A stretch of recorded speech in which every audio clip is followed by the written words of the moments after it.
In Jurassic Park 3, we're introduced to a new breed of deadly raptor, one that quickly makes short work of one of the plane crash survivors on Isla Sorna. But why is this animal so different from the other raptors that we've seen before? And how on earth did they get out onto the mainland if Blue was believed to be the last of her kind in Jurassic World Fallen Kingdom? What's going on, guys? Hope you're all doing well. Now for today's video, I wanted to talk about the escape of the Velociraptors from Isla Sorna. It was revealed a little while ago that Site B raptors had actually gotten loose in the mainland after the events of Fallen Kingdom, which was a pretty big deal for the lore of this franchise because in Fallen Kingdom, the wider world was under the impression that Sorna, the place where the JP3 raptors were previously seen, was devoid of dinosaur life, and that Grady's last surviving raptor may actually be the only one of its kind left on the planet. Well, the information of animal poaching from Site B from Jurassic World Dominion has raised some other concerns about this species, and now that at least a pair of them have been sighted on the mainland, there's a lot to talk about. So the encounter with the Jurassic Park 3 variant of raptors took place in Ontario and resulted in someone barely escaping with their life once the animals attacked them. Going off of what we know from Dominion, these dinosaurs were more than likely taken off of Site B sometime in the past. How far back is hard to say, but the animals most definitely have gotten loose since then. More than likely after being sold at a black market in a similar way to what went down in Malta in the film. Now, what's even more interesting about the escaped Velociraptors from Jurassic Park 3 being present on the mainland is the whole fact that for the last 5 years, we thought that they were for the most part dead. Site B has been said to be devoid of life, but if these things made it out alive, who's to say what else might be out there? Or even what additional animals of the very same group from Jurassic Park 3 could still be living on that island, or even on the mainland. Now, by now, I'm sure a lot of you will already know of some of the underdeveloped ideas from Jurassic Park 3 that were factually present behind the scenes with the filmmakers who were making the movie, but nevertheless did not wind up getting solidified in the final release. The whole concept of the raptors on the island actually continuing to evolve back into their prehistoric selves was something that was even drawn up on mock posters for the third movie, and if you go to Amblin's official website, it even has the moniker "Something Has Evolved" as a kind of play on the "Something Has Survived" idea from The Lost World. The general concept being that they were growing feathers and slowly being pushed back into the pure genetic forms that they had from the Mesozoic era. This would eventually be an idea that even carried over into Trespasser 2, before it was scrapped and repurposed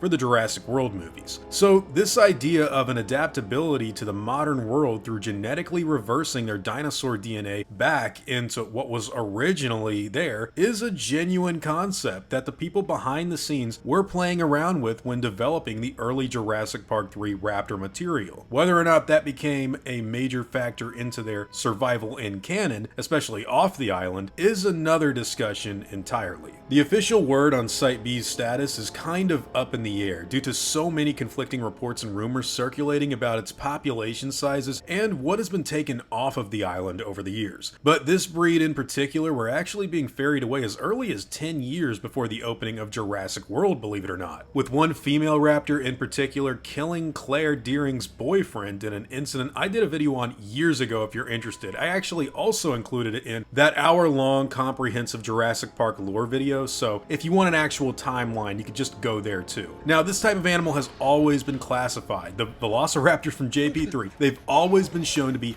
highly dangerous, which is one of the reasons why seeing them out and about on the mainland during the events of Dominion is extremely concerning. Isla Sorna could very well still be a haven for this type of species, or several others for that matter, but it looks like Biosyn have ceased interest in the island once the events of Fallen Kingdom were underway. Now, they just round up animals that have gotten loose and clone their own, which is interesting because Ramsey Cole says that the first generation of animals that they had at the Biosyn Valley were taken from Sorna. So if we've got tyrannosaurs in Italy, who's to say that these raptors weren't some of those first creatures that they actually poached from the island? They don't do that anymore, it looks, but perhaps they had already captured enough of the older clones that was necessary at the time, during the events of Fallen Kingdom. But still, they had to have sold them to a black market or, something for them to have gotten loose running around in Canada. But then again, this is the same place those pteranodons wound up after the events of Jurassic Park 3, so pretty wild to say the least. Now, when it comes to this version of Velociraptor from Jurassic Park 3, like I said before, we know that the the animals have a very distinct look compared to their other engine counterparts. These guys look different from the tiger-striped males that were shown off in the Lost World Jurassic Park, and they even come complete with quills on their heads, and the females having a more spotted black and white look. Their eyes are also far more avian and less reptilian, like when compared to the raptors from the other entries in the Jurassic Park movies. And of course, this breed of animal, like I said, it's extremely dangerous, and they've even been known to set up traps and kill their prey in pretty bizarre and even overtly intelligent ways, snapping a man's neck in 2001 and pursuing a group of crash survivors on Site B for a few days just to protect their eggs, which has led some to believe that they may even be more intelligent than what we saw of the raptors in the other Jurassic Park films, with Grant even speculating that the base level prehistoric raptors from the Cretaceous period were smarter than primates in the Jurassic Park universe. Now, this is all interesting to me because the animals got off of Site B, either got cloned to a black market or shipped off to some little area. We do know that there's other Jurassic Park material that played with the ideas of raptors being sold to Marxist dictatorships or possibly even drug dealers if you go off of Jurassic Park Topps comics, but I think it's very interesting that they were taken off of Site B, got loose on the mainland somewhere, and more than one, mind you, so it's kind of like a package deal. There are raptors loose that are not Blue and her baby running around and attacking people on the mainland. One of the ideas that Colin Trevorrow really sold me on when he pitched his whole Jurassic World trilogy never made it into a movie, and it's one of the reasons I was very much so, I was not a big fan of Dominion. He had the idea that dinosaurs would take over little itty bitty pockets of forest and jungle, and he even used the term of like raptors or T-Rexes or something taking over a small, terrible facility, kind of like how tigers have like taken over a place. And people just say, well, we don't go into that section of the woods anymore because there be dragons over there. And I liked that idea a lot. I think the reclaiming of planet Earth by dinosaurs in certain areas is outrageously dumb not to pursue. And I know that the immediate criticism is going to be, oh, well, I don't believe that because humans have guns and we destroy all species. The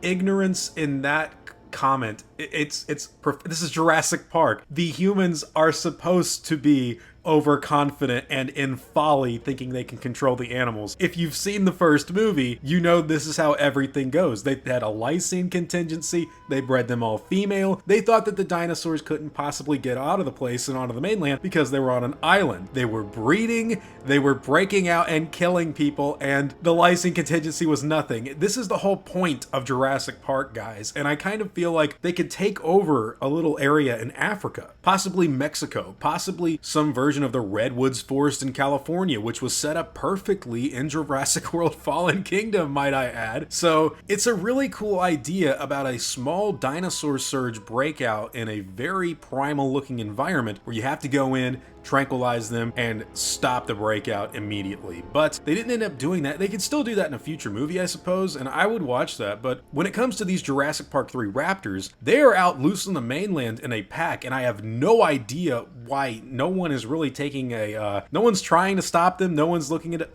I wonder where these guys came from. Don't they look a lot like the ones that were in that Site B place? How'd they get out here? But yeah, that's just my own thoughts and opinions on the subject matter, guys. The breakout of the JP3 raptors in the mainland is one of the coolest aspects of the newer Jurassic lore, and we don't really talk about it much. But there is one other specific thing I must add. The fact that these raptors are not feathered fully like what they planned on doing in Trespasser 2 and early Jurassic World material means that the idea that they were constantly evolving back into their natural selves is more than likely not what was going on here, and it's probably just a different variant of Velociraptor, similar to what we saw in Jurassic World. These guys are just bred differently because if they were bringing out the amphibian DNA and getting more dinosaur DNA into their genetic makeup, they would be looking considerably different than what they do in the footage that we have for Dominion's viral marketing. But hey, those are all just my own thoughts and opinions on the subject matter. Whatever yours happen to be, I'd love to hear all about them in the comments down below.